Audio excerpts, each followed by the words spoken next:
Bismillahirrahmanirrahim. Assalamualaikum warahmatullahi wabarakatuh. Alhamdulillah, tidak pernah berhenti kita memuji Tuhan kita Allah dengan berharap agar segala kebutuhan kita dipenuhi olehnya.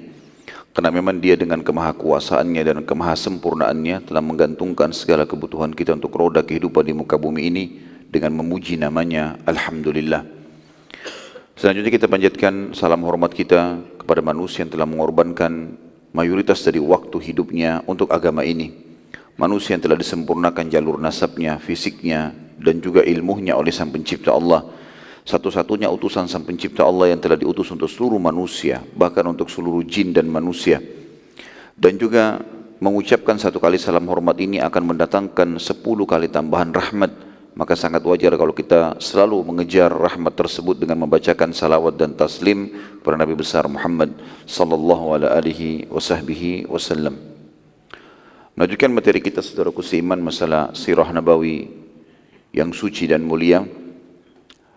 Setelah membahas panjang lebar masalah surat-surat Nabi alaihi salatu wasallam kepada para raja-raja dunia, ada di antara mereka yang menerima, ada di antara mereka yang menolak.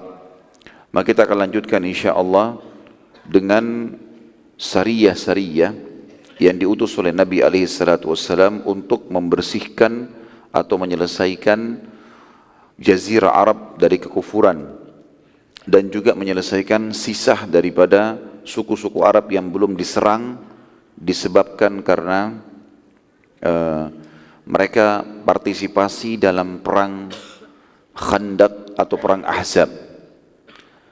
Nabi SAW pada saat selesai mengirim atau sementara mengirim surat-surat tersebut juga dari satu sisi beliau membentuk sariyah-sariyah.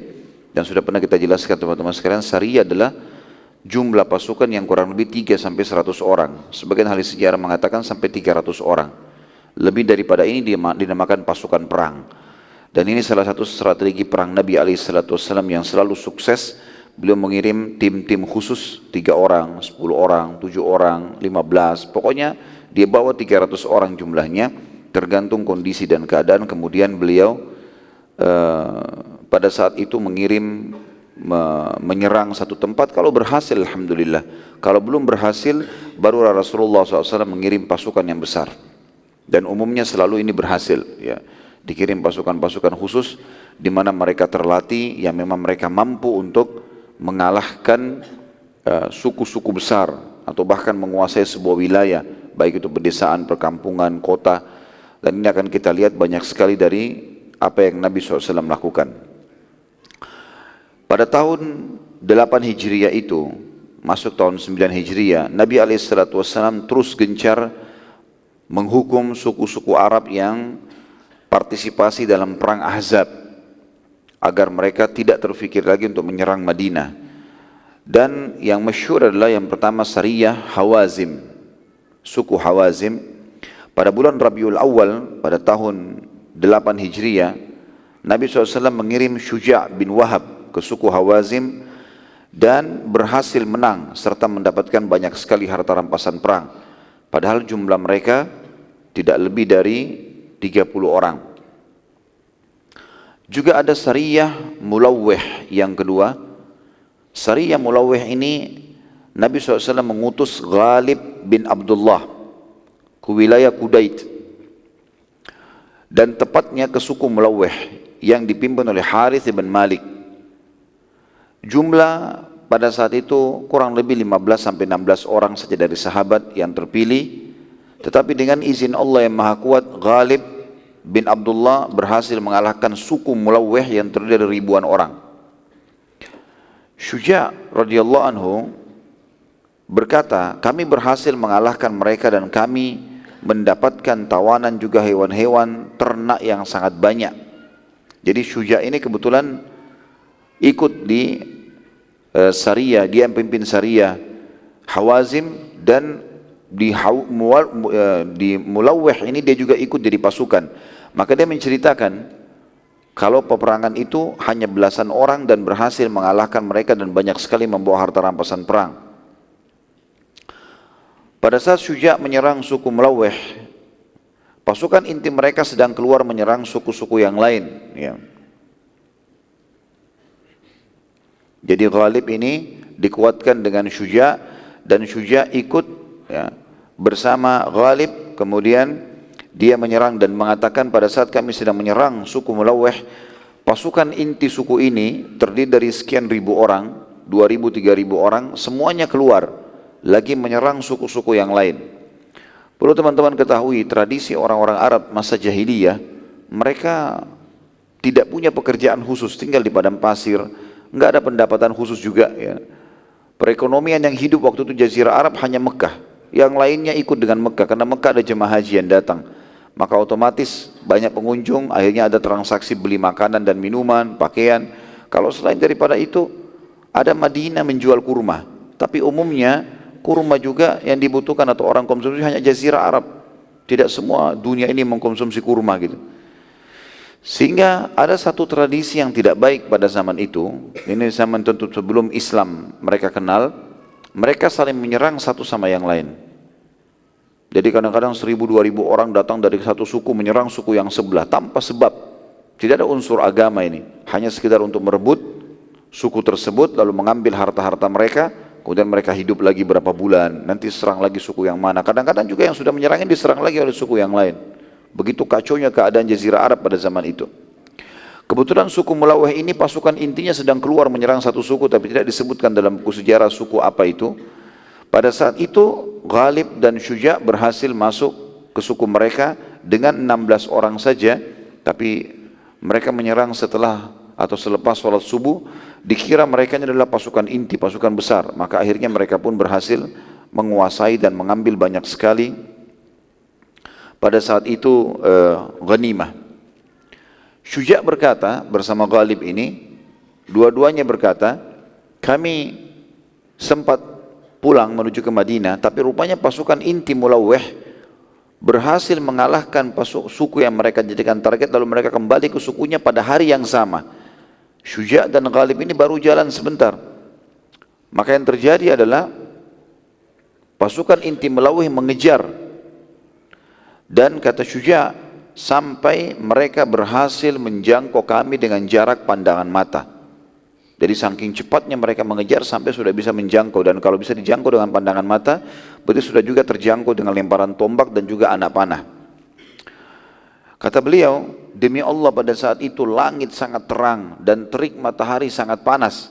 Tapi tiba-tiba waktu mereka sudah mendekat kepada kami, turunlah hujan, dan di sisi mereka, bukan di sisi kami. Ini padang pasir yang luas. Turun hujan lebat, sehingga saking lebatnya, kata Ghalib dan Syuja, kami melihat mereka. Kami lagi panas, terik panas. Ya. Tapi mereka di belakang kami turun hujan lebat, saking lebatnya sampai membuat mereka tidak bisa jalan. Dan membuat sebagian wilayah padang pasir tersebut ya, digenangi oleh air yang sangat deras sampai menjadi sebuah sungai dalam waktu yang seketika. Sehingga mereka pun tidak berhasil menyerang kami. Mereka tidak berhasil menyerang kami. Nabi SAW juga mengirim sariyah ya. Sebelum terjadi perang Mu'tah yang besar, sariyah yang dipimpin oleh Ka'ab bin Umair radhiyallahu anhu kepada atau ke wilayah Zatil Alwah, tepatnya di lembah Ummul Qura, sekitar 14 orang saja jumlah sahabat ini. Awalnya tujuan sariyah ini berdakwah, dan mereka keluar dari Madinah sejauh 600 mil dengan berjalan kaki. Saat tiba di lembah Ummul Qura, tiba-tiba muslimin diserang oleh suku Ghassan, dan semuanya terbunuh kecuali satu orang yang berhasil melarikan diri pada saat itu. Dan melaporkan kejadian tersebut kepada Nabi SAW, dan inilah juga pemicu nanti Nabi SAW menyerang suku Ghassan. Kalau masih ingat teman-teman sekalian, saya sempat jelaskan juga, Nabi SAW sempat mengirim surat ke Harith Al-Ghassani, dan dia menolak. Dia mengatakan, siapa Muhammad itu? Mau mengajak saya untuk tunduk kepadanya sementara saya punya 100.000 pasukan. Dan dia bersekutu dengan bangsa Romawi. Ini semua nanti kalau diakumulasikan penyebab utama terjadinya perang Mu'tah. Dan akan kita jelaskan perang Mu'tah sebentar lagi insyaAllah. Jadi di sini teman-teman sekalian, sariyah yang terakhir yang Nabi SAW utus sebelum terjadinya perang Mu'tah adalah perang ini. Sebenarnya ini syariah sekali lagi, ya, tujuannya untuk berdakwah, tapi dinamakan syariah oleh sebagian ahli sejarah karena memang terjadi peperangan pada saat itu. 14 orang sahabat ini berusaha untuk melawan, tapi karena yang menyerang mereka ribuan orang, maka akhirnya terkalahkan. Dan hanya satu yang berhasil kembali, akhirnya melapor kepada Nabi SAW, dan Nabi SAW tidak pernah meninggalkan kesempatan musuhnya untuk menyiksa atau menakut-nakuti kaum muslimin. Dan ini kita sayangkan, subhanallah, hilang dari keadaan muslimin di zaman sekarang. Umat Islam dihina, masjid dibakar, perempuan diperkosa, segala macam, laki-laki dibantai, tapi tidak ada pemimpin muslim yang bergerak. Ini kalau di zaman Nabi SAW, kalau kita bandingkan dengan negara kita Indonesia atau negara-negara Islam sekarang, ya, banyak sekali negara-negara Islam, Saudi, Mesir, negara-negara yang Turki, negara-negara yang besar sebenarnya. Kalau dibandingkan Madinah di zaman itu, ya, Madinah di zaman itu kota kecil, ya, kota kecil, perkampungan yang dianggap kampung di Jazirah Arab, bahkan di dunia tidak ada yang bisa melihat, tidak ada yang mau melihatnya. Ya, sudah saya ceritakan bagaimana Barwiz pun dan Bazan, orang Persia, menganggap remeh Madinah sampai-sampai mengirim 2 orang saja panglima perangnya, tidak butuh mengutus pasukan gitu, atau mengutus pasukan ke sana. Tapi subhanallah, Nabi SAW buktikan kepada kita semua dan kepada mata dunia kalau Islam ini agama Allah, tidak mengenal jumlah orang yang memperjuangkannya dan berjihad. Tapi kapan agama ini, ya, dibutuhkan, maka akan mengekspansi atau menyerang wilayah-wilayah dan mempertahankan kebenaran agama, dan Allah menangkan gara-gara itu. Dan ini terus saja menjadi sebuah sunnah Nabi SAW sampai beliau meninggal. Abu Bakar juga melakukan, mengutus pasukan untuk menyerang negeri Syam, tapi beliau meninggal radhiyallahu anhu sebelum terjadi itu. Zaman Umar bin Khattab setengah dunia dikuasai, ya, sampai Persia, sampai Romawi, mayoritas wilayah yang dikuasai oleh kaum muslimin. Zaman Uthman bin Affan juga sudah dibuat kapal-kapal perang. Zaman Ali bin Abi Thalib menyelesaikan masalah fitnah internal, dan di zaman Umayyah, zaman Abbasiyah, zaman Uthmaniyah, semuanya ini adalah zaman jihad, di mana kaum muslimin tidak pernah berhenti berjihad sepanjang tahun. Jadi ada wilayah-wilayah tertentu di mana mereka berjihad, dan ada wilayah di mana mereka kembangkan syariat Allah SWT di wilayah yang sudah aman. Kalau wilayah-wilayah itu mau berdamai, maka didamaikan dengan cara membayar jizyah. Kalau tidak, maka dikuasai oleh muslimin dan diterapkan hukum syariat Islam di sana. Atau mereka mau masuk Islam dan dibiarkan mereka dengan kekuasaannya cuma tinggal menerapkan hukum Islam. Dan ini yang kita sayangkan sekarang, luput sekarang. Kita lihat kejadian saudara-saudara kita di Burma, luar biasa gitu. Saya belum pernah melihat ada manusia seperti itu. Jadi orang yang sesuku dengan dia, sama wajahnya, sama warna kulitnya. Mungkin kalau kita katakan beda suku, beda warna kulit, masih ada kemungkinan, itu pun tidak mungkin terjadi, ya. Manusia bisa memotong manusia yang lain, tuh luar biasa gitu, ya. Kecuali dalam keadaan betul-betul membela akidah, membela agama, itu pun dalam Islam kita diajar untuk kalau membunuh dengan cara yang baik. Kalau sudah ditusuk selesai, tidak ada mutilasi. Ini orang hidup-hidup, dipotong tangannya, dipotong kakinya. Saya lihat cuplikan tidak masuk di akal. Tapi yang lebih unik lagi, tidak ada negara Islam yang bergerak. Paling jauh memberikan bantuan makanan dan minuman. Negara kafir pun bisa lakukan itu. Tidak ada pemerintahan Islam, padahal kata Nabi SAW apa? Tidak akan mungkin terkalahkan umatku yang terdiri dari 12.000 pasukan. Kalau kita sudah punya 12.000 orang, dan itu orang-orang beriman, cukup. Dunia ini dikuasai oleh kaum muslimin. Enggak akan ada yang menghina muslimin gitu kan. Kita alhamdulillah Indonesia punya lebih daripada itu pasukan. Malaysia, Turki, Saudi, banyak gitu. Tapi Allahu alam, ya. Kenapa? Apa hikmahnya mereka tidak bergerak dari satu sisi itu, ya? Apa mungkin ada pertimbangan tertentu? Mudah-mudahan Allah Subhanahu wa taala menerima pertimbangan mereka, ya. Tapi ini jelas-jelas depan mata pertanggungjawaban yang berat di hadapan Allah Subhanahu wa taala. Tidak boleh membiarkan masjid saja satu dibakar, enggak boleh.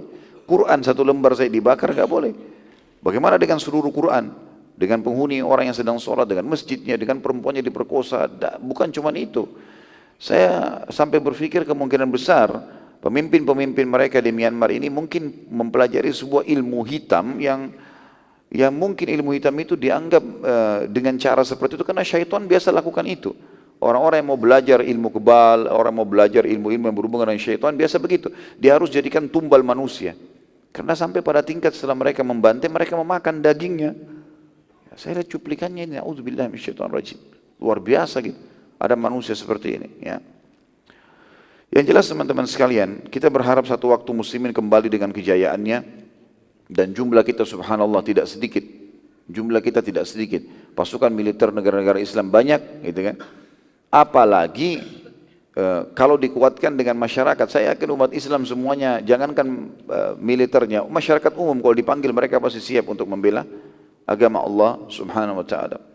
Dan kita sekarang tentunya saya sangat menganjurkan semua imam-imam masjid sudah semestinya sekarang melakukan kunut nazilah ya, di sholat subuh, duhur, asar, maghrib, isya yang Nabi SAW contohkan, karena memang umat Islam luar biasa. Jangan teman-teman merasa sekarang misalnya di media sudah tidak diangkat lagi kasus Burma atau Myanmar, itu sampai hari ini mereka masih dibantai, sampai hari ini mereka masih diserang, dan ini kekuatan militer yang turun tangan, bukan perang antara masyarakat misalnya sehingga militernya menenangkan, tidak. Ya, mereka punya wewenang, mereka punya kelebihan, dan akan dapat jabatan kalau mereka berhasil membunuh umat Islam. Itu kan luar biasa. Semoga Allah SWT mengangkat permasalahan mereka. Jadi kita belajar sirah teman-teman, bukan hanya belajar cuma sekedar mengenang kisah Nabi SAW, tapi mengambil hukum di sini. Nabi SAW tidak pernah membiarkan ada satu suku Arab pun yang coba menakut-nakuti muslim atau menyerang Madinah. Walaupun dengan belasan orang, walaupun sekian puluh orang dikirim, serang mereka. Gitu kan. Nanti kalau kita lihat kisah di Abu Bakar radhiyallahu anhu pada saat Nabi SAW meninggal, waktu itu mayoritas suku Arab yang sudah masuk Islam setelah pembebasan kota Makkah dan perang Tabuk, pada saat itu teman-teman sekalian, mayoritas suku Arab murtad sampai dikenal dengan hari Riddah, hari pemurtadan massal. Karena orang-orang yang datang masuk Islam bersama Nabi SAW karena ketakutan saja, di akhir peperangan Nabi SAW setelah perang Tabuk, nanti kita lihat setelah pembebasan kota Mekah, ada perang kota Taif dan ada perang Tabuk. Nah pada saat itu suku-suku Arab karena ketakutan pada datang masuk Islam. Waktu meninggal Nabi SAW mereka murtad semua. Madinah, tinggal Madinah saja sama Mekah yang menjadi basis Islam, mayoritasnya semua murtad. Kalau Madinah sama Mekah jumlahnya cuma berapa ribu orang saja gitu. Seluruh jazirah Arab murtad. Lalu Abu Bakar bentuk pasukan. Tidak besar pasukannya, kecil gitu. Cuma sekian ribu orang, 1000 orang untuk berapa pasukannya. Kemudian Umar bin Khattab sempat menasihati, hai Abu Bakar, kenapa kita enggak kirim dai aja ke mereka? Kenapa tidak kita nasihati saja? Untuk apa kita kirim pasukan? Kalau ini pasukan dikirim Madinah kosong, enggak ada orang. Kata Abu Bakar, tidak demi Allah. Saya tidak akan pernah, ya, karena di situ bergabung antara orang yang murtad, orang yang mengaku nabi palsu, orang yang juga menolak membayar zakat. Kata Abu Bakar, saya akan memerangi siapapun yang memisahkan antara zakat sama sholat, gitu. Dan juga saya akan memerangi siapapun yang pernah menyerahkan satu ekor domba pun kepada Nabi SAW zakat lalu dia berhentikan sekarang. Kata para ulama, maksud Abu Bakar kalau orang muslim yang menolak zakat tetap harus diperangi, bagaimana dengan orang yang murtad, bagaimana dengan orang yang mengaku nabi palsu, dan semua betul Abu Bakar perangi. Waktu keluar pasukan tersebut, Umar tinggal di Madinah, enggak ikut, menjadi wakilnya Abu Bakar, penasihatnya Abu Bakar, saling berdiskusi gitu. Umar mengatakan, subhanallah, setelah terjadi peperangan besar-besaran dan muslimin menang, waktu itu musuh sudah punya tamak yang sangat besar untuk menyerang Madinah, karena mereka tahu mayoritas suku Arab murtad di Jazirah Arab. Mereka sudah punya keinginan besar untuk menyerang Madinah. Dan dengan hikmah Allah, Allah gerakkan hati Abu Bakar mengeluarkan pasukan dari Madinah. Semua pasukan inti di Madinah tinggal pasukan-pasukan sahabat-sahabat mulia, Abu Bakar, Umar, Uthman, dan beberapa sahabat. Yang lainnya semua sudah keluar mujahidinnya. Tinggal perempuan sama orang tua sama anak-anak. Jadi Madinah kalau diserang luar biasa, habis pada saat itu. Tapi kuasa Allah, dikirim semua pasukan inti keluar. Serang semuanya, satu persatu kalahkan. Dengan izin Allah kalian akan menang. Waktu itu tersebar berita di Jazirah Arab. Muslimin mengeluarkan pasukan ribuan orang. Berarti Madinah lebih banyak lagi pasukannya.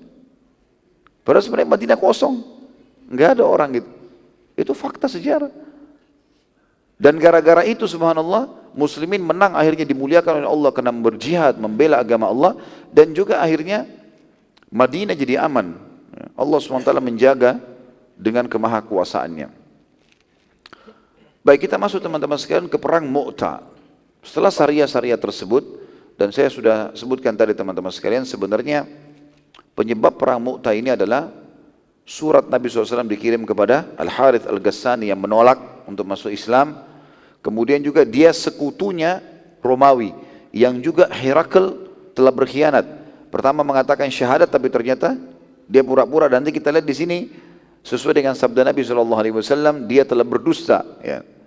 Dia takut mempertahankan imannya ya, karena khawatir hilang kerajaannya. Kemudian juga ada utusan Nabi SAW yang dibunuh oleh pengikut suku Ghassan. Ya. Maka Nabi SAW akhirnya mengutus pasukan. Nabi SAW terus memotivasi para sahabat umum, siapa saja mau ikut silahkan, sampai terkumpul 3.000 orang. Dan jumlah ini termasuk jumlah yang paling besar sampai tahun itu. Belum pernah ada pasukan muslimin sebesar 3.000 orang ini. Karena sebelumnya kalau teman-teman review kembali perang Khaybar, jumlah muslimin cuma 1.400 orang. Mengalahkan 10.000 orang pasukan Yahudi gitu kan. Sekarang waktu Nabi SAW motivasi jihad segala macam, berkumpul semua simpatisan dan juga sahabat yang dasarnya memang militan atau memang dia militer, dia sudah tahu bagaimana berperang, sudah punya pengalaman-pengalaman bersama Nabi SAW, terkumpul sampai 3.000 orang. Lalu Nabi SAW bersabda, setelah kumpul pasukan tersebut, pemimpin kalian yang wajib kalian patuhi adalah Zaid ibn Harithah. Zaid ibn Harithah. Lalu kalau Zaid ibn Harithah, tentu Zaid ibn Harithah adalah orang yang mulia ya, anak angkat Nabi SAW. Dulu di awal Islam punya nama Zaid ibn Muhammad. Dan terkenal juga dengan Hibbin Nabi SAW, kekasih Nabi SAW. Kata Nabi SAW, kalau Zaid bin Haritha mati, wafat, maka diganti oleh Ja'far bin Abi Talib. Ini juga adalah kakaknya Ali bin Abi Talib, beda 10 tahun dengan Ali bin Abi Talib radhiyallahu anhu. Orang yang sangat terkenal dengan keimanannya, dan dia sempat menjadi da'i dan menjadi penyebab masuk Islamnya Najasyi. Kemudian kalau Ja'far meninggal maka digantikan dengan Abdullah bin Rawaha. Abdullah bin Rawaha.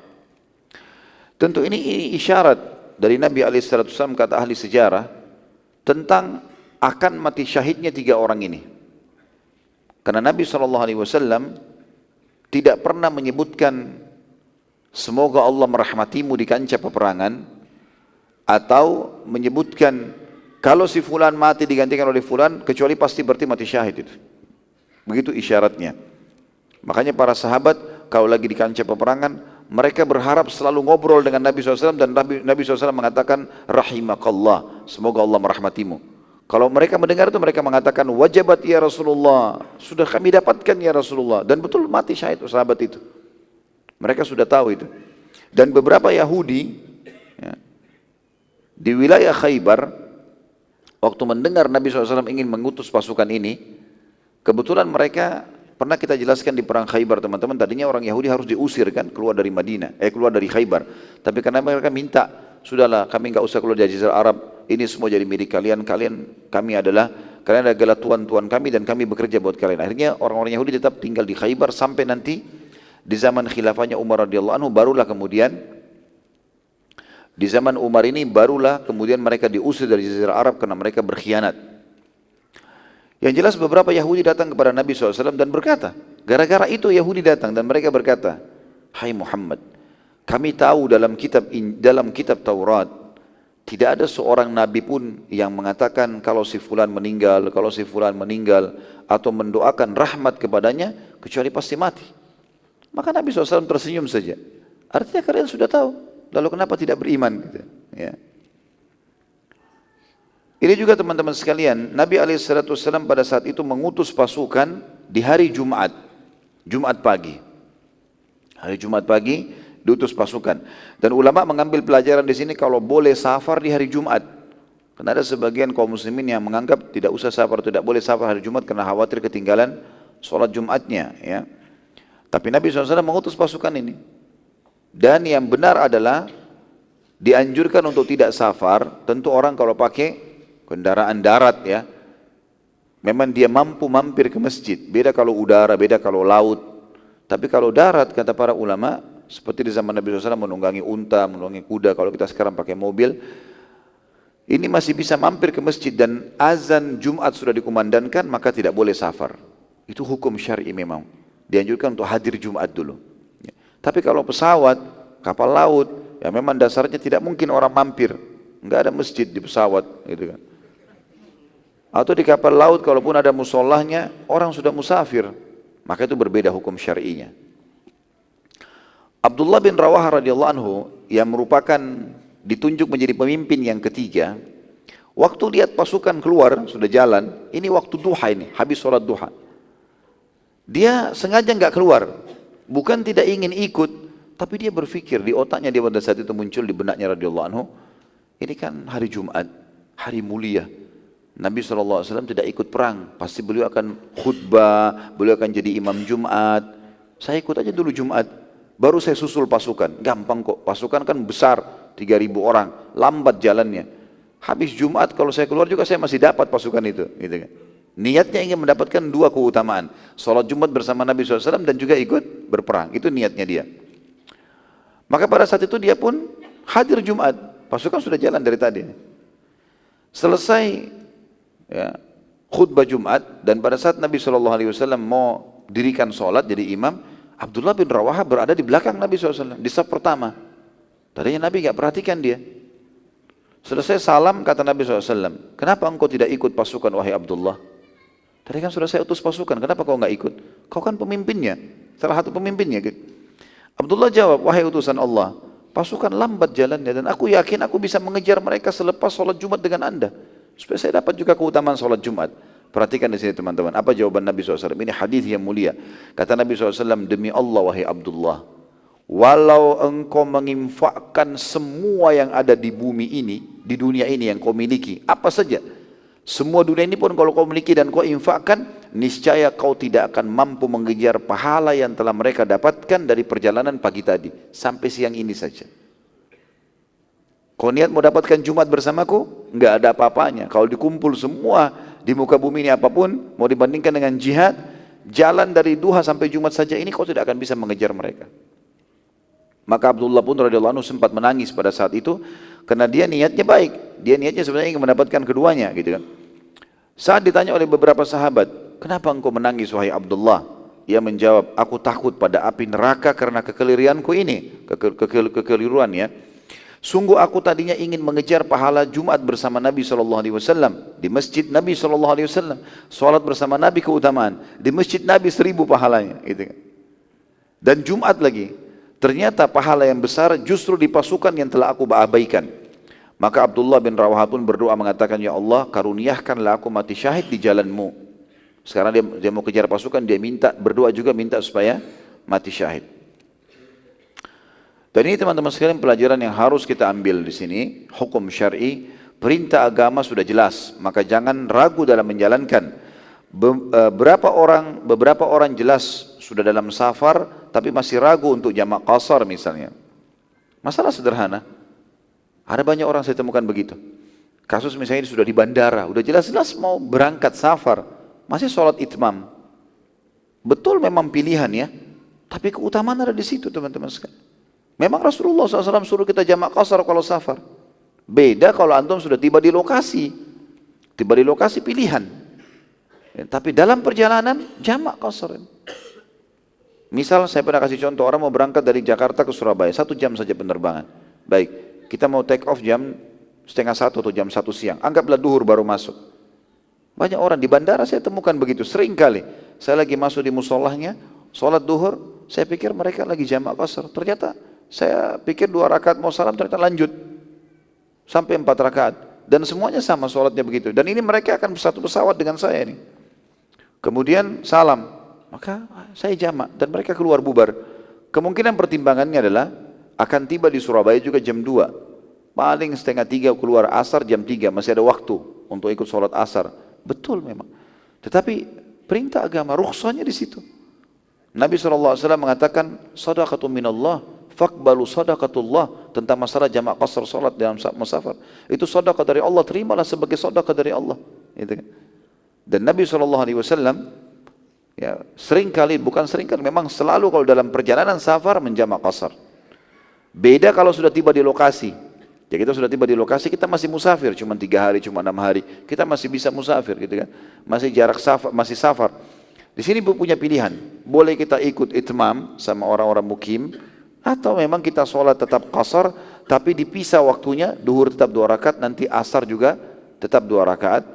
Sebab masih ada lenggang waktu, atau dia mau jamak qasar, duhur sama asar gak ada masalah, pilihannya banyak. Tapi kalau dalam perjalanan beda, gitu kan. Sudah beda.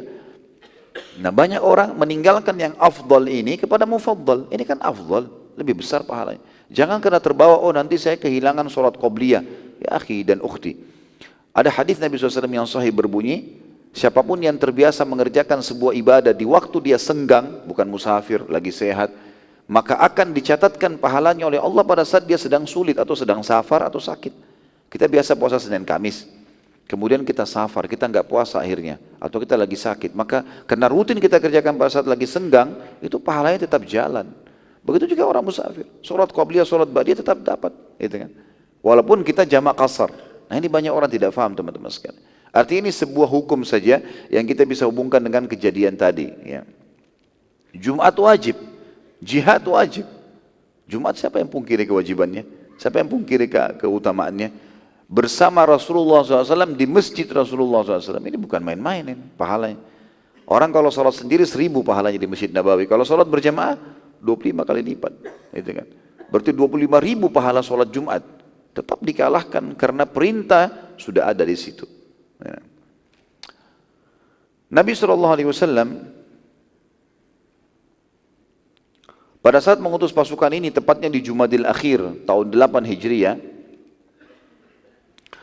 di pasukan ini pertama kali terlibat seseorang tokoh Islam nantinya, tapi baru masuk Islam, mu'allaf ini. Dia masuk Islam di tahun 8 Hijriah itu. Kurang lebih baru 2 bulan, 3 bulan masuk Islam orang ini. Dan dia pertama kali diikutkan oleh Nabi SAW di dalam peperangan. Dia adalah Khalid bin Walid radhiyallahu anhu. Karena dia baru masuk Islam, gitu kan? Baru masuk Islam bersama Uthman bin Talha dan juga bersama Amr bin As yang menuju ke Madinah, ya. Dan dia masuk Islam justru kena motivasi Amr bin As radhiyallahu anhu majma'in. Khalid bin Walid ini subhanallah, Allah subhanahu wa ta'ala menjadikan kemenangan kaum muslimin dan agamanya di tangan Khalid ini radhiyallahu anhu. Punya luar biasa kiprah dan strategi perang yang luar biasa. Padahal tadinya cuma penduduk Mekah, tapi ternyata potensi yang ada pada manusia teman-teman sekalian tidak melihat wilayahnya. Jangan lihat orang dari fisiknya, jangan lihat orang dari daerahnya, tapi lihat potensi yang ada. Itu yang terjadi di zaman Nabi SAW. Jadi potensi kalau ada maka kita anggap itu potensi. Jangan anggap oh ini pasangan saya, oh ini ya teman saya, oh ini bawahan saya atau pegawai saya, orang kampung, dianggap tidak mengerti. Enggak. Ada potensi yang ada padanya, potensi itu kita besarkan. Karena memang bisa saja itu yang terjadi. Ini yang terjadi nanti di perang Mu'tah teman-teman sekalian. Khalid bin Walid pertama kali ikut perang bersama Nabi SAW, dan juga nanti kita lihat bagaimana kiprahnya dalam membuat pasukan muslimin menang dalam peperangan. Walaupun jumlahnya 3.000 melawan kurang lebih 200.000 pasukan kafir. 100.000 dari suku Ghassan dan 100.000 dari suku Romawi. Suku Ghassan teman-teman sekalian pada saat mendengar pergerakan pasukan muslimin, pimpinan yang bernama Al-Harith bin Abi Shummar Al-Ghassani. Ini sudah kita sebutkan surat kedua Nabi SAW yang kemarin kita jelaskan, itu dikirim kepada dia dan dia menolak. Maka dia karena tahu muslimin sudah keluar dan dia tidak tahu berapa jumlahnya, dia mengirim surat kepada Herakl. Herakl yang tadinya Raja Kaisar Romawi yang masuk Islam kemudian dia murtad lagi. Di sinilah terbukti tentang pengkhianatannya dan dia tidak betul pada saat dia mengatakan kepada Dihya al-Kalbi, sampaikan kepada Nabi SAW kalau saya sebenarnya tetap dalam Islam, gitu kan? Ini tidak bohong, ini bohong, terbukti pada saat ini. Dan juga nanti kita lihat pada saat perang Tabuk nanti, karena Nabi SAW akan menyerang wilayahnya Herakl ini. Maka pada saat itu pun suratnya Al-Harith kepada Herakl, kita berkoalisi, kita bersekutu dan maka berkoalisilah dalam melawan muslimin. Saya memiliki 100.000 pasukan, maka kirimlah pasukan juga kepadaku sejumlah itu. Maka Herakl pun membalas surat tersebut mengatakan iya, maka dia pun mengutus 100.000 pasukan untuk memerangi Nabi alaihi salatu atau pasukan Nabi alaihi salatu wassalam. Herakl berkata dalam balasan suratnya, iya aku bersama kalian, dan ia mengirim 100.000 pasukan dan Al-Harith sendiri menyiapkan 100.000 juga, maka berkumpullah 200.000 pasukan. Di antara mereka 50.000 pasukan berkuda yang akan menghadapi muslimin yang hanya berjumlah 3.000 orang saja. 3.000 melawan 200.000 teman-teman. Ya, nggak nyambung sama sekali. 20.000 orang saja. Kalau 20.000 itu berarti baru 10% jumlah pasukan. Ini 3.000 lawan 200.000. Ya. Ini luar biasa, ya. Sama dengan jumlah 3 orang melawan, ya, sekitar 1.000 orang, 2-3 ribu orang. Gimana caranya? Satu masjid ini melawan 3 orang saja. Gitu. Susah sekali gitu kan. Karena kalau 3.000 orang ini pun dikerumuni dengan 10.000 orang saja, sudah 3 kali lipatnya gitu kan. Bagaimana dengan 200.000? Ditambah lagi teman-teman sekalian, pasukan yang paling kuat di zaman dulu itu pasukan berkuda. Ya sama kalau kita sekarang mobil tank gitu kan. Kuat sekali. Karena kudanya dipakein besi, orangnya juga di atasnya pakai besi, dan biasanya naik kuda ini sudah punya kemahiran. Di antaranya kalau kisah tentang Khalid bin Walid radhiyallahu anhu, sahabat Nabi yang mulia ini, dia termasuk yang bisa berperang, ya, dengan 2 pedang, tangan kanan dan tangan kiri, dan dia menyetir kudanya dengan kedua telapak kakinya, dengan 2 kakinya. Dia nggak pegang lagi tali kekangannya, saking mahirnya. Ya, seperti itu radhiyallahu anhu. Dan begitu juga orang-orang banyak, ya. Maka 50.000 pasukan kuda ini bukan hal yang ringan. 50.000 orang ini saja kalau melawan 3.000 sudah cukup. Masih ada 150.000 lagi yang lain yang tidak berkuda tapi mereka menggunakan senjata-senjata yang besar, kuat, pakaian besi dan seterusnya. Subhanallah, tapi kemenangan teman-teman bukan dari jumlah, tapi dari keimanan dan keyakinan tentang Allah Sang Perkasa. Ya.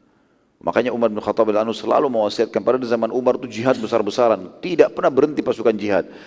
Datang pasukan sudah menang, dikirim lagi sama Umar, datang lagi, dikirim lagi, enggak boleh dan tinggal di Madinah, enggak pernah berhenti. Di zaman Umar bin Khattab bisa sampai ratusan pasukan-pasukan yang diutus. Tiba berapa orang, berkumpul 15 orang, kami mau perang, dikirim lagi. 100 orang, kirim lagi, tidak pernah berhenti.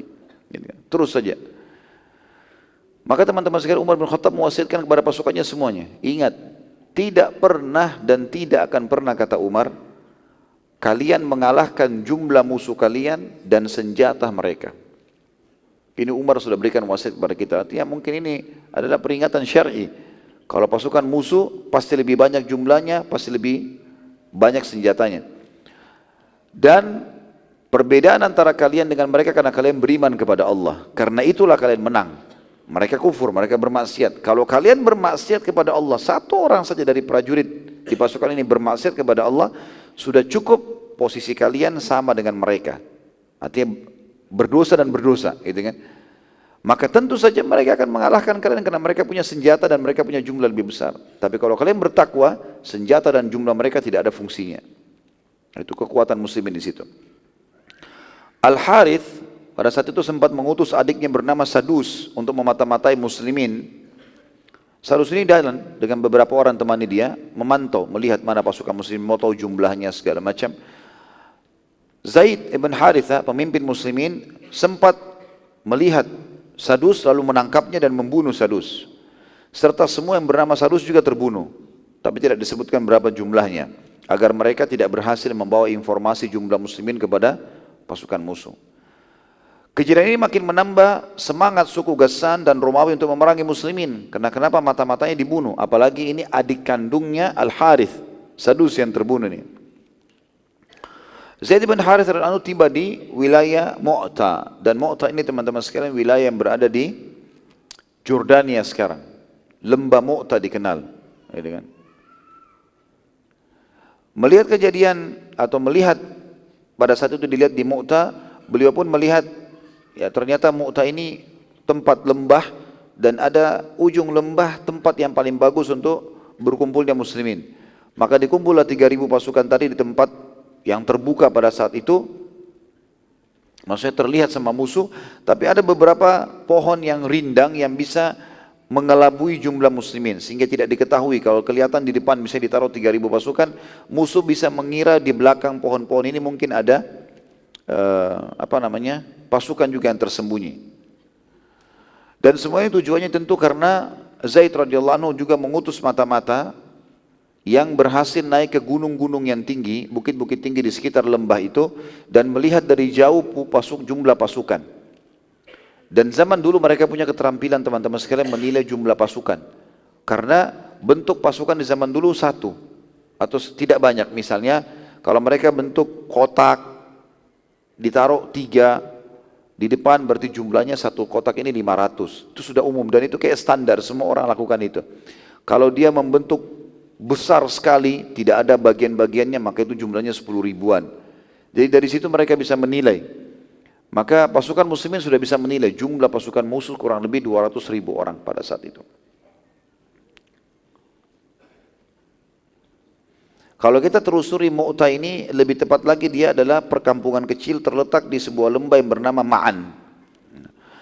Muslimin memasuki perkampungan Mu'tah, maka Zaid berkumpul dan bermusyawarah dengan tokoh-tokoh sahabat dari Muhajirin dan Ansar, apa yang harus dilakukan, strategi apa yang harus dilakukan atau diterapkan. 3.000 pasukan melawan 200.000. Musyawarah berjalan selama 2 hari dan terkerucut pada saat itu kepada 2 poin. Yang pertama, muslimin mulai menyerang, tidak usah tunggu. Begitu pasukan musuh sudah datang, takbir, serang saja. Karena target kita keluar memang mau mati syahid. 3.000 orang tapi semuanya mau mati. Beda dengan 200.000 yang memang takut mati, gitu kan. Yang kedua, mereka mengirim utusan ke Nabi SAW dan menunggu jawaban dari beliau SAW. Dan ini juga salah satu hukum syar'i. Kalau seseorang bingung, pasukan perang, ya, atau sebuah gubernur sebuah wilayah, mereka bingung, mereka menanya jalan keluar kepada pemimpin yang dianggap memimpin pada saat itu Nabi SAW. Kita tahu juga di zaman Abu Bakar, di zaman Umar terutama banyak sekali contoh di sini. Amr bin As radhiyallahu anhu sering kali menghadapi masalah di Mesir, maka beliau mengirim surat ke Madinah, walaupun lama, tunggu jawaban dari Umar radhiyallahu anhu, dan Umar memberikan jawaban yang bijak. Pada saat itu setelah mengerucut kepada 2 poin ini, apakah kita mulai menyerang atau kita mengirim surat ke Nabi SAW? Subhanallah, waktu sedang mengerucut lalu kata Zaid, mana yang kita pilih? Serang saja, sudah nggak usah lagi kirim surat ke Madinah.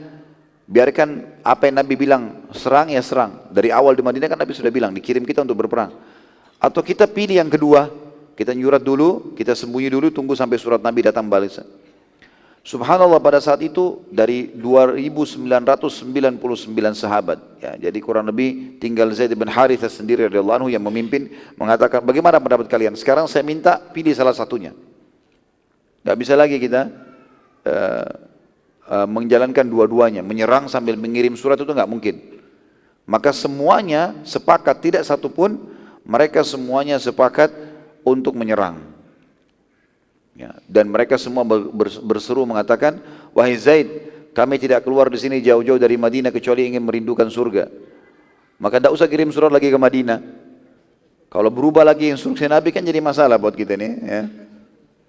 Sudah perang ya perang, sudah selesai. Nggak ada yang mau pulang nih. Memang sudah berharap mati. Dan mereka sangat memahami sabda Nabi SAW, semua orang yang mati tidak berharap kembali ke dunia kecuali orang yang mati syahid. Bukan berharap ketemu istrinya lagi, ketemu anaknya, kembali ke kendaraannya, bukan. Berharap ikut perang lagi, terbunuh lagi. Begitu terus, karena besarnya pahala yang mereka dapatkan. Itu yang mereka rindukan dan tertanam betul-betul dalam hati para sahabat ridwanullahi alaihim masalah ini. Abdullah bin Rawah radhiyallahu anhu berdiri dan berkhutbah di hadapan para sahabat waktu itu dengan perkataan yang masyhur dan mengatakan, wahai muslimin, untuk apa kalian masuk Islam? Bukankah untuk masuk surga? Ini surga sekarang di hadapan kalian. Tinggal tunggu musuh tusuk, mati, selesai. Masuk surga. Kalau kita sekarang tunggu peluru kena satu, mati, selesai. 70 keluarga jamin masuk surga, kita masuk surga tanpa hisab, semuanya abadi sudah. Mendapatkan kematian dengan kemuliaan gitu kan. Ya, ini sekaligus juga jawaban bagi orang-orang yang jiwanya pengecut. Ya. Tidak mau membela agama Allah SWT. Maka di sini teman-teman sekalian, beliau berkata juga, bukankah setiap orang dari kalian keluar dari Madinah karena berharap mati syahid? Ini sekarang peluangnya depan mata. Lalu untuk apa kalian untuk apa kalian ragu dan menunda penyerangan? Tentu di sini teman-teman sekalian saya sudah bilang tadi, semuanya sudah setuju sebenarnya, tapi termasuk sunnah Nabi SAW, walaupun pasukan sudah keluar untuk berperang, tetap butuh motivasi. Semua di kancah jihad dari zaman Nabi SAW sampai Khulafa' Rashidin, sampai Umayyah, Abbasiyah, Uthmaniyah, semuanya teman-teman pasti tetap ada motivatornya. Ada orang-orang yang memberikan motivasi. Di perang melawan Persia di zaman Umar bin Khattab dan dipimpin oleh Sa'ad bin Abi Waqqas, Sa'ad bin Waqqas memimpin 30.000 pasukan melawan 240.000 pasukan pada saat itu dan menang. Salah satu strategi Sa'ad waktu itu, Sa'ad lagi sakit, kena penyakit kulit yang di punggungnya penuh, dia nggak bisa, kena bisul-bisul yang tidak bisa dia berdiri. Jadi dia harus tengkurap. Maka dia minta dinaikkan di atas bukit yang tinggi. Kemudian dia melihat peperangan, kancah peperangan dari atas.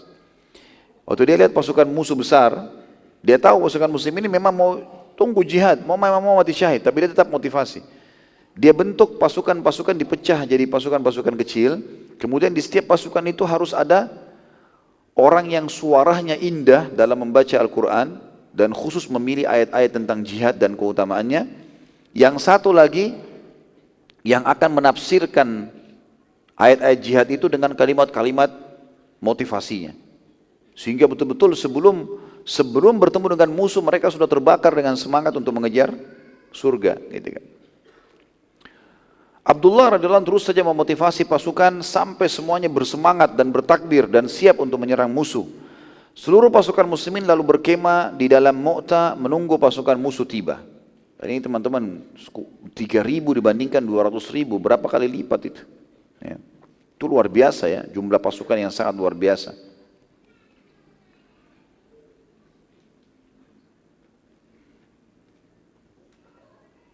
Ini kurang lebih kalau kita hitung sekitar 80 kali lipat ya. Kurang lebih lah ya. Karena kalau 3.000, kalau kita hitung 100 kali lipat 300.000 kan, ini 200.000. Ya kurang lebih 80 kali lipat dari jumlah. Ya. Jadi kalau kita lagi mau olahraga, tim ini sekian orang, lawannya 80 tim yang lain, sendirian. Gitu kan. Zaid radhiyallahu anhu mengatur strategi teman-teman sekalian. Zaid membagi pasukannya menjadi 5 bagian. Bagian depan, bagian tengah, bagian belakang. Jadi berurutan 3, kemudian kanan dan kiri.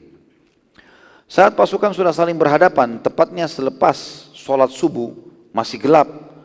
Tiba-tiba Zaid memerintahkan muslimin untuk menyerang.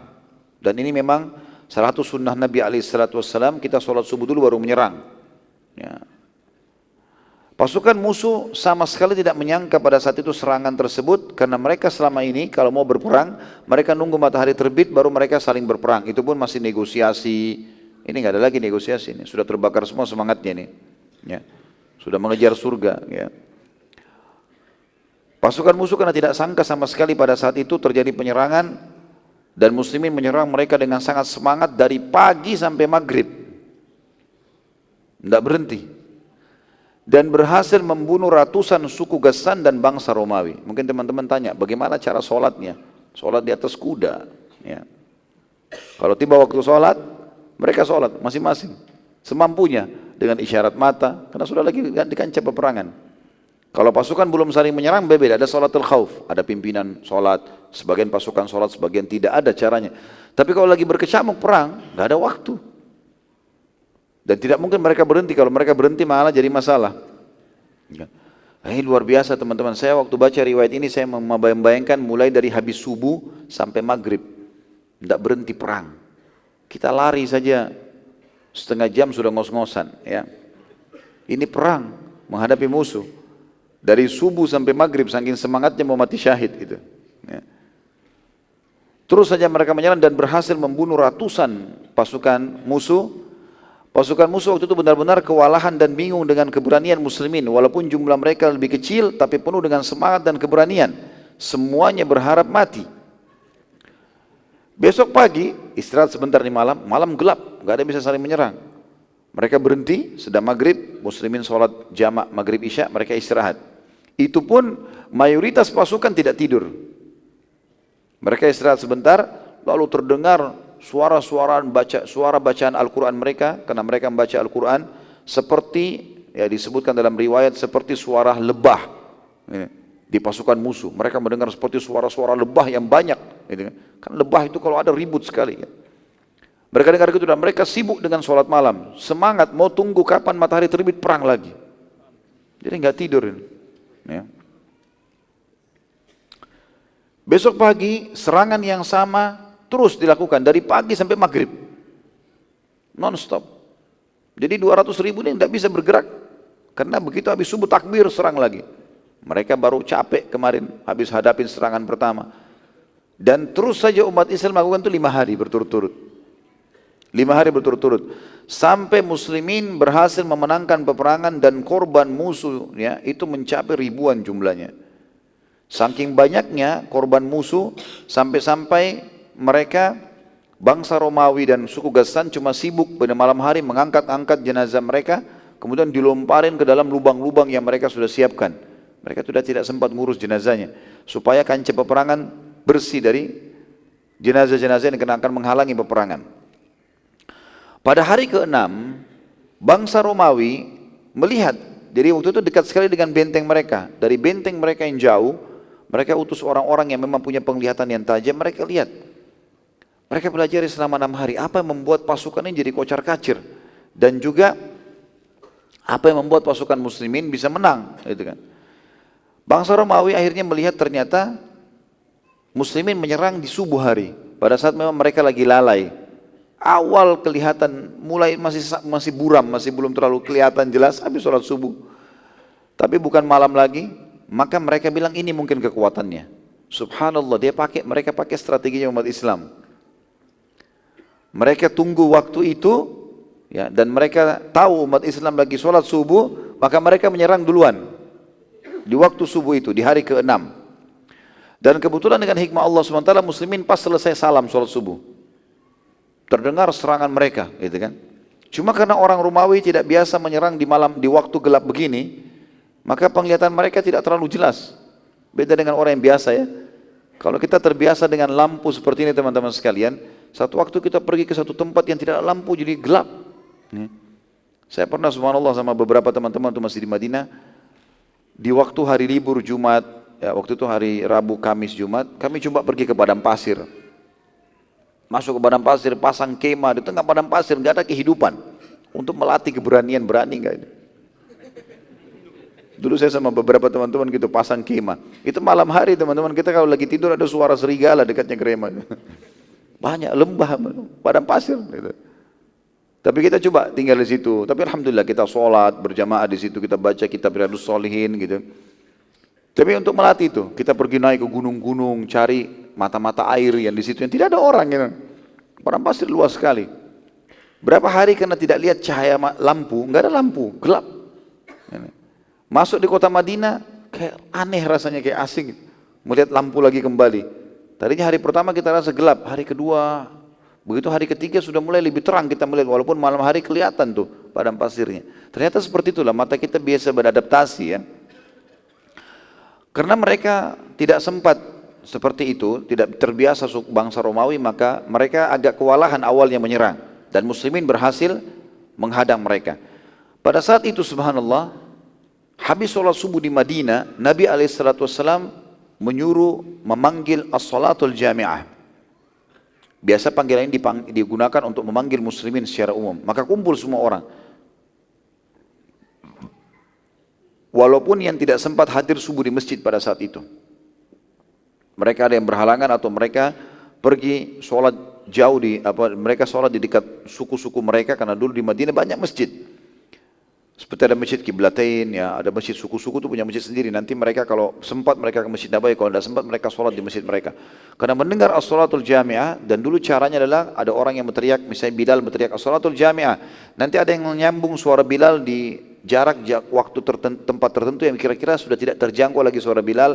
Terus begitu sampai terdengar ke seluruh Madinah. Berkumpullah pada saat itu orang-orang, dan Nabi SAW mengatakan, aku akan menceritakan kepada kalian. Pada saat sahabat tanya, wahai utusan Allah, ada apa? Kata Nabi SAW, aku akan menceritakan pada kalian peperangan yang sedang terjadi di Mu'tah. Dan hari ini adalah hari ke-6 mereka berperang. Sebelumnya Nabi SAW belum menceritakan. Hari ini hari ke-6, dan hari inilah peperangan yang sebenarnya. Maka Nabi SAW menceritakan kejadian tersebut sebagai mukjizat dari Allah SWT yang maha mulia. Jadi seperti Nabi SAW sedang melihatnya. Jadi Nabi SAW melihat kancah peperangan tersebut, dan beliau menceritakan bagaimana keadaannya, bagaimana situasinya, si fulan takbir, si fulan menyerang, musuh ada pasukan begini, jumlah mereka begini, diceritakan oleh Nabi SAW. Nabi SAW mengatakan, sungguh aku sekarang melihat Zaid sedang memegang bendera, dan masuk menyerang di tengah-tengah musuh, dan dia dikerumuni oleh musuh sementara muslimin sedang berusaha melindunginya, sampai akhirnya beberapa anak panah dari jarak jauh mengenai tubuh Zaid dan jatuhlah Zaid mati syahid radhiyallahu anhu. Itu di hari ke-6, gitu kan. Dan ini tentu teman-teman sekalian terjadi setelah orang-orang Romawi mempelajari kekuatan muslimin. Selain mereka menyerang pagi, juga diketahui kalau pemimpin muslim ada ini. Karena pemimpin waktu itu harus pegang bendera. Semua pemimpin perang muslimin memegang bendera, dan mereka harus punya keterampilan pegang bendera di tangan kanan atau tangan kiri, tangan satunya harus pegang pedang. Mereka tidak punya perisai, gitu kan. Kalau pasukan umumnya muslimin pegang perisai satu, pegang pedang satu, atau pegang tombak, pegang perisai untuk melindungi dirinya. Pemimpin perang tidak seperti itu, terbuka sekali. Maka karena bendera dilihat berdiri dan diketahui inilah kekuatan umat Islam di situ, maka mereka berusaha melemparkan anak-anak panah mereka. Dan sebagian athar menyebutkan di tubuh Zaid ya tidak tersisa tempat kecuali kena anak panah. Artinya satu kali dilempar anak panah itu bisa mungkin ratusan anak panah. Dan akhirnya tidak ada kesempatan Zaid radhiyallahu untuk membela diri, dan akhirnya beliau mati syahid. Tentu ini kemuliaan ya. Dan jangan terpengaruh teman-teman sekalian dengan keadaan fisik orang yang mati syahid. Tidak usah terpengaruh. Hamzah radhiyallahu anhu fisiknya rusak, disobek-sobek, di berdarah-darah, dipotong hidungnya, dibelah jantungnya. Tapi apakah itu berarti su'ul khatimah? Tidak, sama sekali. Karena fisik tidak berpengaruh. Fisik biar rusak, biar terbakar, biar hancur, nggak ada hubungannya. Karena yang dihadapi oleh orang yang sedang mati hanya sakaratil maut, gitu kan? Dan kata Nabi SAW, semua orang merasakan sakaratil maut kecuali syahid yang hanya merasakan seperti gigitan semut saja. Jadi mereka sederhana sekali. Dari fisiknya tidak ada hubungannya. Karena banyak orang mungkin khawatir masalah jihad karena takut nanti kalau badannya kena api, kena tusukan. Tidak ada lagi hubungannya itu, gitu kan?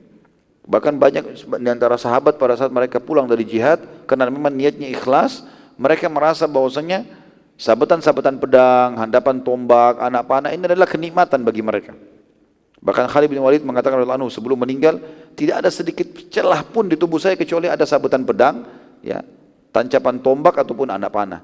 Tapi akhirnya saya mati seperti matinya wanita, ya, mati di atas ranjang. Beliau berharap mati syahid radhiyallahu anhu. Kemudian kata Nabi SAW, setelah jatuh Zaid, bendera hampir jatuh, karena yang ditugaskan yang kedua adalah Ja'far bin Abi Thalib, maka Ja'far pun datang kata Nabi SAW, memegang bendera, dan kemudian memicu dan memacu kudanya ya, untuk masuk ke tengah-tengah pasukan musuh, dan terus saja dia menembus musuh-musuh dan menjatuhkan korban-korbannya, sampai ada banyak musuh mengurumuni Zaid, mengurumuni Ja'far, karena mereka tahu ini bendera, ini kekuatan umat Islam. Sampai akhirnya Ja'far tidak bisa maju lagi karena banyaknya pasukan musuh mengurumuni di situ. Walaupun mereka ada yang jadi korban, maka korban itu pun yang sudah jatuh ditahan oleh pasukan musuh supaya tetap berdiri sehingga menjadi tameng, gitu kan, mendekati Ja'far. Sampai Ja'far tidak bisa lagi bergerak dan tidak bisa lagi maju, walau selangkah sudah nggak bisa lagi karena penuhnya orang-orang di sekitarnya. Ja'far lalu turun dari kudanya dan dia menebas kudanya, Ja'far radhiyallahu anhu, karena dia tidak bisa bergerak lagi, sudah tidak bisa jalan, kudanya terhimpit, tidak bisa bergerak, penuh sekali orang. Maka Ja'far pun turun dari karena luar biasa keberaniannya, maka dia menebas kudanya, gitu. Karena kudanya kalau dibiarin mengganggu di situ. Maka pada saat dia menebas, kemudian Ja'far pun masuk ke tengah-tengah musuh dengan berjalan. Sampai ada beberapa musuh yang berhasil memotong tangan kanan Ja'far yang memegang bendera. Maka Ja'far pun melempar pedangnya dari tangan kiri, kemudian memegang bendera dengan tangan kirinya, lalu berusaha menyerang musuh sementara darah lagi keluar dari tangan kanannya radhiyallahu anhu. Beliau pegang dengan tangan kiri bendera tersebut, lalu kemudian menyerang musuh dengan tangan kiri itu, dengan bendera itu. Jadi, bagaimana luar biasa kekuatannya. Bendera itu tidak bisa kalau cuma tombak-tombak biasa atau kayu-kayu biasa, harus yang kuat. Dan benderanya harus besar supaya pasukan semua lihat. Mungkin kalau postur tubuh kita sekarang, mungkin apalagi orang yang tidak biasa olahraga harus pegang dua tangan. Ini dia bisa pegang satu tangan radhiyallahu anhu dalam kondisi tangan kanannya terputus dan bisa menyerang dengan bendera itu. Sementara tangan kanannya terus mengeluarkan darah, lalu datang beberapa musuh yang memotong tangan kiri Ja'far. Ya. Dan Ja'far pun tetap berusaha agar bendera tidak jatuh dengan menahan bendera tersebut dengan sisa tangannya. Kanan kiri sudah terputus, ditahan dengan sisa tangannya radhiyallahu anhu. Jadi sangat luar biasa karena dia tahu ini kekuatan umat Islam di sini. Sampai akhirnya Musuh-musuh pada datang mengeroyoki Ja'far dan menusuk dadahnya radhiyallahu anhu.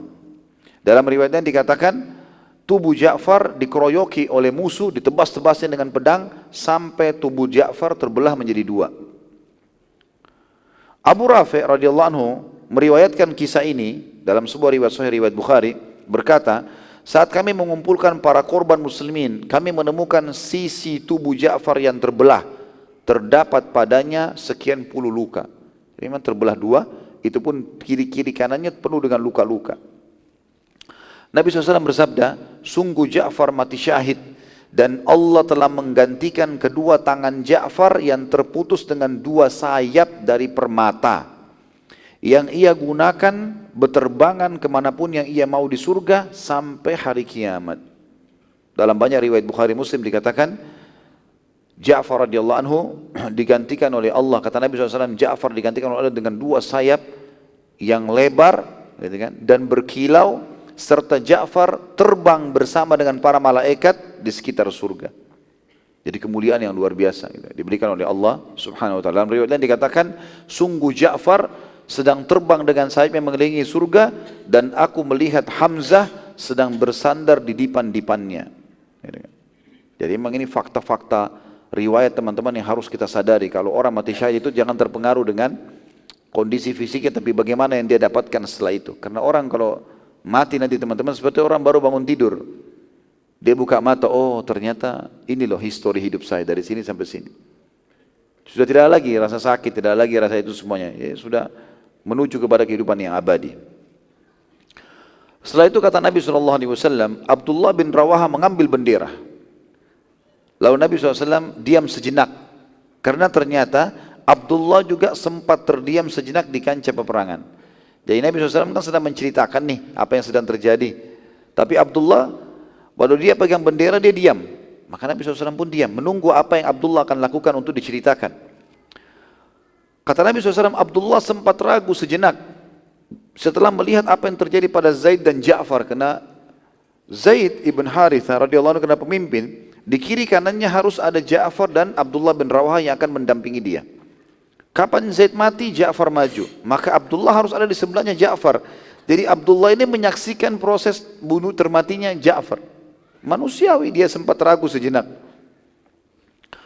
Maka pada saat itu dia pun melihat peperangan makin memanas, darah sana sini, Ja'far depan mata, dan dia pemimpin sekarang, dia harus pegang bendera. Berarti nasibnya bisa akan sama seperti itu.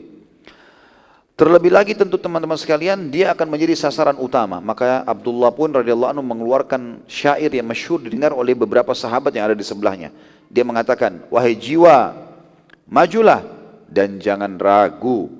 Maju kamu akan mulia dan terpuji, dan mundur berarti engkau akan dibenci. Mengapa engkau ragu dalam menyambut surga? Bila engkau melakukan perbuatan keduanya, maka engkau pasti akan mulia. Artinya maju sambil mengejar, ya, maju sambil mengejar surga itu. Tentu ada naskah asli sebenarnya tulisan syair-syair beliau ini disebutkan oleh para ulama, namun saya mengambil kesimpulan dari syair itu yang tadi saya ucapkan itu. Maka Abdullah pun radhiyallahu anhu dengan bertakbir Allahu Akbar membawa bendera di tangan kirinya dan memegang pedang di tangan kanan, kemudian menyerang masuk ke tengah-tengah musuh. Sampai akhirnya Nabi SAW menceritakan, Abdullah lalu masuk menyerang musuh dengan semangat mengejar surga. Di tengah kancah, Abdullah melihat pimpinan Nasrani dari Arab Ghassan yang bernama Malik ibn Rafilah. Abdullah waktu dia menyerang, dia lihat ada salah satu pimpinan orang di sana, suku Ghassan. Maka Abdullah pun menyerangnya dan Abdullah berhasil membunuhnya. Penyerangan terjadi dari pagi sampai malam, non-stop, terus saja. Salah seorang keluarga Abdullah bin Rawaha membawa bekal makanan daging yang sudah dimasak, ditaruh di kantong bajunya, karena mereka tidak sempat makan. Kalau mereka lapar sambil berperang, mereka memakan daging tersebut, gitu kan. Maka ia pun keluarganya Abdullah ini mengambil potongan daging yang kebetulan ada di sebelah Abdullah, lalu melemparnya ke Abdullah, mengatakan, makanlah wahai Abdullah, kuatkan tubuhmu dengan sedikit daging ini. Abdullah pun sambil mengambil sepotong daging tersebut dari paha kambing dan memakannya. Pada saat dia makan, dia berkata dengan suara yang didengar oleh sebagian orang di sebelahnya, demi Allah bila aku menunggu sampai kambing ini habis, aku kunyah, sungguh kehidupannya masih lama. Maka ia lalu membuang potongan daging tersebut dan terus menyerang musuh sampai menjelang malam tiba. Musuh lalu mengepung Abdullah setelah mengetahui kalau Abdullah adalah pimpinan perang muslimin, sampai akhirnya mereka berhasil membunuh dan mati syahidlah Abdullah pada malam itu sebelum bubar pasukan. Jadi hari yang sama, hari ke-6, meninggal semuanya 3 orang pemimpin muslimin. Tapi karena malam, maka berhenti peperangan. Muslimin mengurus jenazah-jenazah tersebut. Nabi SAW bersabda pada saat itu, sungguh aku diperlihatkan oleh Allah singgasana yang disiapkan untuk ketiga sahabat kalian ini, Zaid bin Harithah, Ja'far bin Abi Thalib, dan Abdullah bin Rawahah. Namun singgasananya Abdullah lebih sederhana dibandingkan milik Zaid dan Ja'far. Riwayat lain menyebutkan bahwasanya kakinya 3 dan yang Zaid sama Ja'far 4, singgasananya lebih besar gitu kan. Maka para sahabat bertanya, ya Rasulullah, kenapa bisa berbeda? Bukankah tiga-tiganya sahabat Anda, tiga-tiganya ikut berperang, tiga-tiganya pemimpin, tiga-tiganya mati syahid? Kata Nabi SAW, karena Abdullah sempat ragu sejenak saat ingin menyerang musuh waktu pegang bendera. Itu saja. Sudah cukup mengurangi fadilah. Sementara Zaid sama Ja'far tidak ragu sama sekali. Dan ini teman-teman sekalian pelajaran besar dalam masalah ibadah. Enggak boleh ragu. Azan enggak ada negosiasi sama syaitan. Enggak ada lagi. Azan, sholat. Selesai urusannya. Enggak usah negosiasi. Ngantuk, nanti dulu. Enggak ada ceritanya. Ya, negosiasi harus tegar ini ya. Ada orang miskin depan mata, sedekah, enggak ada negosiasi sama syaitan. Enggak usah, itu masih kuat, masih muda. Lawan semua, harus. Mulai dari hal kecil teman-teman. Karena untuk berkorban, berjihad, menumpahkan darah, antum harus mulai dari hal yang kecil. Udah biasa belum keluarin uang di kantong untuk celengan masjid nih? Hah?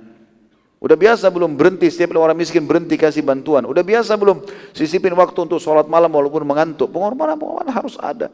Nanti itu akan mendongkrak kita kalau bersatu semua untuk bisa mengorbankan darah kita di medan perang. Kalau tidak ada sebelumnya itu susah. Yang membuat sahabat bisa melakukan ini justru karena masalah itu teman-teman sekalian.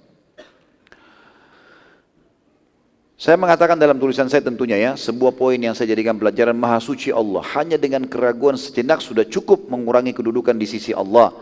Makanya setiap muslim tidak boleh ragu sedikit pun akan janji Allah yang maha benar, terutama masalah surga. Dan kematian tidak perlu ditakuti karena pintu menuju ke akhirat dan surga. Saya sudah pernah bilang mati bagi seorang muslim adalah awal segalanya dan bukan akhir segalanya. Karena dia begitu mati bertemu dengan Allah SWT, mendapatkan surga. Itu harus dirindukan oleh setiap orang beriman. Makanya para sahabat, para tabi'in, mereka kalau ada yang mau meninggal selalu datang teman-temannya memotivasi. Motivasinya adalah berita gembira, kau akan dahului kami, meninggal. Kau akan bertemu dengan kekasih Rasulullah SAW, ketemu dengan orang-orang saleh, kau akan bertemu dengan Tuhanmu, kau akan menikmati surgamu. Itu motivasinya. Dan memang begitu setiap orang muslim. Dunia ini sebentar teman-teman sekalian, itu target utama kita.